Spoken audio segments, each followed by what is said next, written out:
అంతఃపురములో నుండి రాజు కుమార్తె కేవలము మహిమ గలది. అంతఃపురములో నుండి రాజు కుమార్తె కేవలము మహిమ గలది అని మనం చూస్తున్నాం.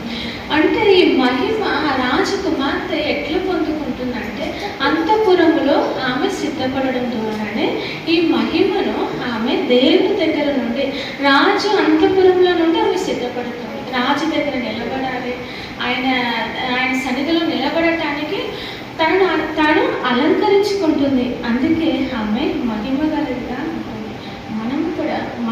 మనము ఎవరు? రాజు కుమార్తెలు.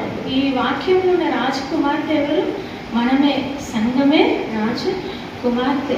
మనము రారాజు యేసు ప్రభువారి ఎదుట మనం నిలబడాలంటే మనం మహిమ గల వారముగా మనము ఉండాలి. అంటే అంతఃపురంలో నుండి రాజు కుమార్తె అంటే మనకి ఎలా ఈ మహిమ మనం సంపాదించుకోగలుగుతామంటే ప్రార్థన జీవితం. అంటే అంతఃపురంలో నుండి అంటే మనము ప్రతిరోజు అంతఃపురం అంటే ప్రార్థన గది, దేవునితో చేసే సహవాసం అని మనము ఈ వాక్యాన్ని మనం తీసుకుంటే అంతఃపురం అనేది మనం చూసుకుంటే ఒక ప్రార్థన గది. అంటే మనం ప్రతిరోజు దేవునితో సహవాసం చేస్తే మనకి ఏం దొరుకుతుంది? ఆయన మహిమను మనము పొందుకొని మనము మహిమ గల వారముగా మనము ఆయన సన్నిధిలో మనము నిలబడగలుగుతాం. అందుకే అంతఃపురంలో నుండి రాజకుమార్తె కేవలము మహిమ గలది. ఇది ఒక్క రోజులోనే ఈ మహిమ మనకు వస్తుందా?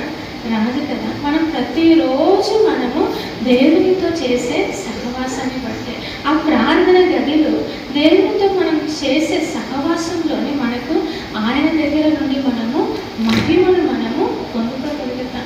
ఈ ప్రార్థనలో మనకు మంచి మాదిరి ఎవరు అని మనం చూసుకుంటే ఎవరు తెలుసా? మన యేసు ప్రభువారు, మన రక్షకుడైన యేసు ప్రభువారే మనకు